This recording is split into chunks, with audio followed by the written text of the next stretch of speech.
एक आदमी ने अचानक ही बिल्डिंग की छत से बहुत सारे पैसे फेंकना शुरू कर दिए। नीचे खड़े लोगों में अफरा तफरी मच गई, लेकिन किसी को ये नहीं पता था कि इस पूरे हंगामे के पीछे एक गहरी साजिश छुपी हुई है। असल में यह आदमी सामने वाली बिल्डिंग के नीचे हो रही हीरे की चोरी को छिपाने के लिए ध्यान भटका रहा था। जॉन और उसकी साथी पहले से तय की गई जगह पर पहुंचे और वहां वायरिंग का काम पूरा करने के बाद प्लेट के बीच में एक छेद बनाया और उसमें बम फिट कर दिया। ऊपर से उसे गद्दे से ढक दिया। अब सब कुछ तैयार था, बस निक के इशारे का इंतजार था। निक ने राहत की सांस ली, लेकिन असली काम तो अब शुरू होना था। उसने लिया से एक सिगरेट मांगी। लिया ने उसे अपनी आखिरी सिगरेट जलाई और कहा कि आधी उसके लिए बचा कर रखे। जब निक ने बची हुई आधी सिगरेट लिया को वापस दी तो लिया ने उसे अपने एक सहयोगी को दे दिया ताकि वो उस पर लगे फिंगरप्रिंट्स की जांच कर सकें। इसी दौरान जॉन और उसकी साथी बनाए गए छेद से होकर वेंटिलेशन पाइप में घुस चुके थे। उन्होंने लोहे की छड़ से फैन को रोका, ब्लेड तोड़े और अंदर से पासवर्ड डालकर लिफ्ट को टॉप फ्लोर तक पहुंचाया। फिर लिफ्ट शाफ्ट के जरिए हीरे के सुरक्षित तहखाने तक पहुंचे। जॉन ने खुद को एक स्केटबोर्ड पर लेटा लिया और अपने ऊपर फ्लोर जैसे रंग का कपड़ा डाल लिया। सिक्योरिटी गार्ड्स का ध्यान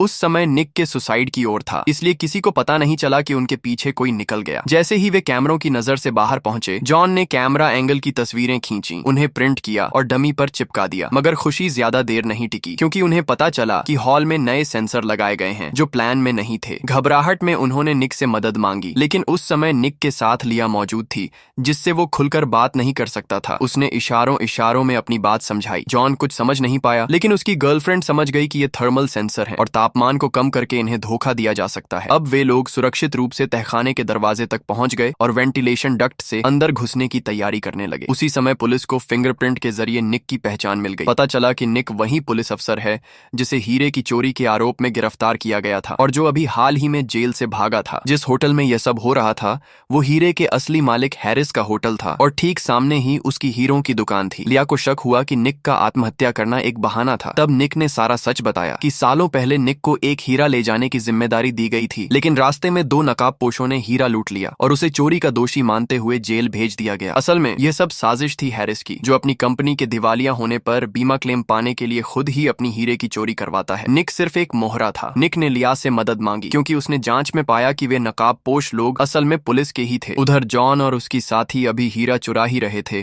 कि उन्हें पता चला सुरक्षा टीम उनके पीछे आ रही है। तो उनका ध्यान भटकने के लिए निक ने जेब से ढेर सारा कैश निकाला और नीचे फेंकना शुरू कर दिया ताकि लोगों की भीड़ जमा हो जाए।